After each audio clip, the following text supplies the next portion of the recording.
Hey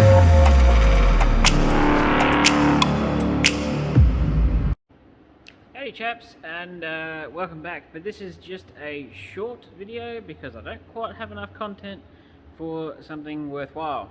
Sorry, but sometimes life gets in your way. But I thought I would put out at least a video and show you a couple of things that I'm working on. But the main reason I'm doing it is for this. I'll hold it still. The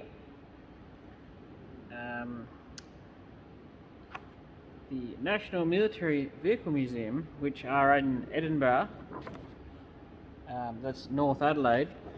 I'll leave this up here for a second so you can get a good glimpse. I'm not the greatest spokesperson out there, but I thought I'd get this out there. So on the 23rd of October, they're having an open day where there's it's Emergency Services Day, where they're honouring the volunteers of emergency services. They're going to have their vehicles out, military display. They have another one of these Stuarts, not quite the same as mine, but to the average punter, same tank. They reckon they'll get that out and run it around.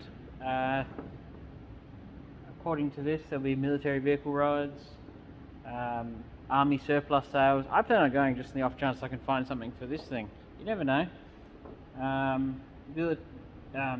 Vehicle displays, food and drink available. It should be a relatively good day, between 10 AM and 4 PM, and adults $15 each, and children under 15 free. But yeah, that's up in that's the address. But I was given this the other day when I was down there talking to the volunteers, because I was milking their brain for the Radial engine they have there. They actually have one in there, Stuart, and one on a stand that this close to getting running. They while I was there, it was able to cough and splutter, so I was very intrigued. So yeah, that's going to be supposedly a pretty good day.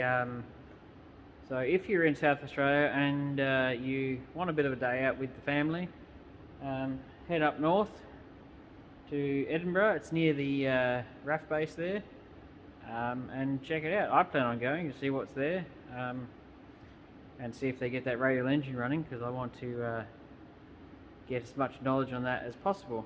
But yes, I thought I'd put that in there. So if you're in South Australia and you need something to do on the 23rd of October, be sure you come on down. Now, for everybody else, I will show you what I've been working on and why it's not quite video worthy. Alrighty, so there's the grey motor in its infinite wisdom. This is the other rocker cover, sandblasted beautifully. The cap is a little on the loose side in this cover. I don't quite know what's going on. I think I need to bend the tabs in there. But I've got a new gasket in the cover, a new gasket on the side cover. All the little doodads are new. I cleaned up another inlet manifold that was off that cylinder head, which doesn't have the little bracket there, and the little valve works perfectly. So that's all in there, looking lovely. This side of the motor is pretty much ready to have paint on it. I need to chase down another water pump, which should be a piece of cake. I need to get this guy rebuilt. I'm used to filming with the other camera on my phone today. Put a couple of bolts in there, and then this is ready for I've got to obviously turn the motor over, drop the sump and clean it out and put a new gasket in it. But then yeah, this is very close to being painted and stuffed back in the hole. If you're in South Australia and you need a grey motor cylinder head, please let me know. I have 4 spare. Don't know how good they are, but I know this one was running, but obviously before it got sat near dirt. I did sell some parts to a couple of lovely chaps today with who are restoring an EJ. They just got into it, so I still have a few parts. I'm just trying to thin down the herd, so to speak. That's the cover I'm not using. I need to find out where to get those grommets from, because that new gasket set didn't come with them. Since the last video, I bought a 20-ton press to punch out track pins. I have no use for them, but I'm not going to throw them away because they're probably really strong steel, and yeah, I don't know, they're solid bars. I could probably turn them into bolts later down the track. So that's what I've been working on. I have discovered recently, which is a bit disappointing, that Rare Spares have stopped doing some of their door skins, which has buggered me slightly because I don't know where to get other door skins from. I know they don't do the right rear. Luckily I've got a left rear, but I need 2 fronts and a right rear, so I have to suss that out. I did buy 2 doors, but worked out they were not quite good enough, and I've just sold them recently. Been working on this combi van, an entire rebuild on the whole back end of it. God, what a nightmare that is. And for the people who love radials, I have got this, slowly figuring it out. I've managed to jam, so this is the starter solenoid on it, on an original one. So it actually is part of the box. But part of the solenoid itself that's inside the box was missing, and I wouldn't have a snowball's chance in hell of actually getting the part needed to put it back together. So I jammed in there I think it came off an XY Falcon. It was a brand new XY Falcon starter solenoid, which, this is what was horrifically funny. The universal one that you buy, just generic universal, was like, it was over $100. The Falcon one was like $20, and it's almost identical. And I'm like, do not buy the universal one. The Falcon one is so much cheaper and is exactly the same. So in there is a 12-volt starter motor, solenoid. I take the screws out, but it's really difficult. And I've replaced the wires. See? Lovely and new. All the original wires have... oh, here we go.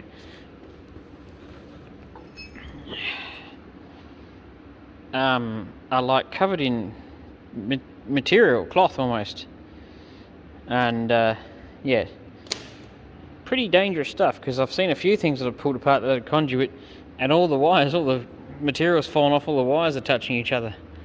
And the other thing I've been doing is working out how to wire up the magnetos. I mean, there's nothing to wire them up, but it took me a while to figure out what this does, this connector here, and find all the right conduit. I need to get another one of these guys. It's called a P-lead. Anybody who knows, please let me know where to get. It's like a spring clip terminal thing, and it goes inside there. So I've got the conduit, but I need the fitting to go in there.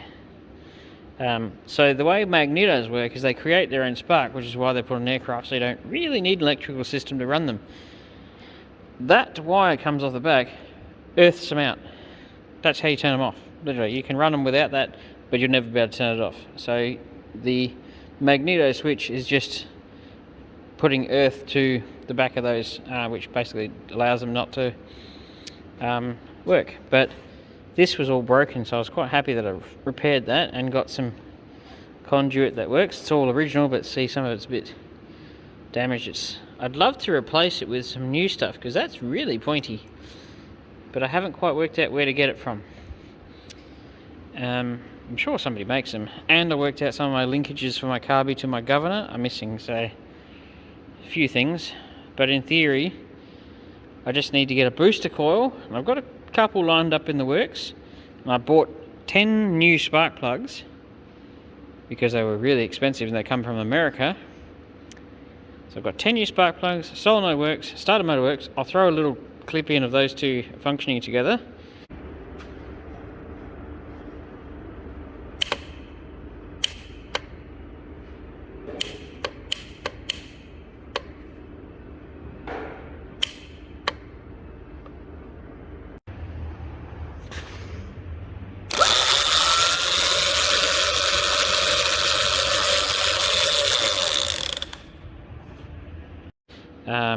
Right, now Yeah, and you can see the starter motor is pretty nuts when it goes. So this bit spins around really fast. Do not have your hand near it when it's running. So I bench tested because I'm not about to crank it over with the engine still like that, because it's in immaculate condition inside, but it's had no oil in it for a long time. So I need to figure out whether or not I know that's the oil lines down there, whether I can hook up oil and just pump up the pressure and it just wind it over so it circulates some oil through it, because all the bearings I assume would be quite dry by now. So there's still a few things. So the starting system's hooked up. I know how the ignition system works, so I just need to hook up the fuel system and the oil system, and it probably wouldn't take much to get this to cough and splutter into life, but I'm still learning. But I have more knowledge now than I started with. So that's pretty much the gist of it. Just working on customers' cars, working on this thing to get it going. I've held up on the tank a little bit at the moment because I'm poor. And I've been sort of wanting to do a bit of grey motor stuff, so it's all happening. And final thing to show off what I've been up to is I have a molasses bath going. A pair of them, obviously. So you get molasses from the supermarket in a bucket of water, mix it up, and you dump your really rusty stuff in there. And after about 2 weeks, because it's not a 5-minute process, there's that in the water, it'll start eating the rust off. This has been 3 days, and it is actually starting to get through it. You can see some paint starting to emerge from it. These are actually the guard stays that go from the Y-frames to the side of the guards on the EJ. Hard item to get. But I have all my track pin connectors, or cleats, or whatever you want to call them, frog eyes. They're all got about a million different names. So these are just soaking. They need to be in there for another week or so. In you go. So yeah, that's just a molasses bath to clean them up a bit. I did actually pull this one out and gave it a quick sandblast, and this stuff ate a chunk of it off, and then the sandblaster was able to get the rest of it. You can see they're a cast part and then lightly machined. That's in exceptional condition. Anyway, sorry I haven't got the world's greatest amount of things to talk about. It's just been one of those weeks. Hopefully next week's better, and I'll see you around, chaps.